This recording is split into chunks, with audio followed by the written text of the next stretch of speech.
তো দেখতে পাচ্ছেন যে কিছুক্ষণ আগে যেই দোয়েল চত্বরের মোড়ে যেই পুলিশ ব্যারিকেড ছিল সেটি উপেক্ষা করে কিন্তু যারা বিক্ষোভকারী তারা সামনের দিকে অগ্রসর হচ্ছে এবং তার একটু পরেই মূলত যেই মাজার রোড হাইকোর্টের সামনে যে মোড়টি রয়েছে সেই মোড়ের সামনে আবার পুলিশ ব্যারিকেড দিয়েছে, সেখানেও কিন্তু এই যে মিছিলটি বিক্ষোভ মিছিলটি সেটি এসেছে এবং পুলিশ তাদেরকে বাধা দিয়েছে যাতে সামনের দিকে অগ্রসর হতে না পারে। প্রিয় দর্শক, আপনারা জানেন যে কিছুক্ষণ আগে বলছিলাম যে এই বিক্ষোভ মিছিলটি উদ্দেশ্য হচ্ছে স্বরাষ্ট্র মন্ত্রণালয়ের কার্যালয় ঘেরাও করা এবং যে কোনো মূল্যে তারা স্বরাষ্ট্র মন্ত্রণালয়ের উদ্দেশ্যে যাবেনি, এটা তাদের উদ্দেশ্য। এবং আমরা দেখতে পাচ্ছি যে এই মুহূর্তে পুলিশের যে ব্যারিকেড রয়েছে সেই ব্যারিকেড আবার উপেক্ষা করে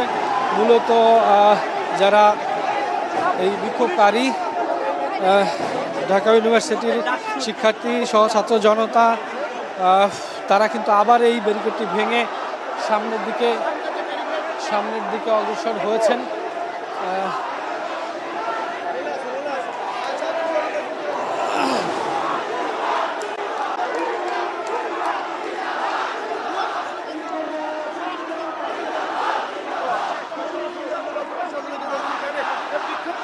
ডাকসু নেতৃবৃন্দ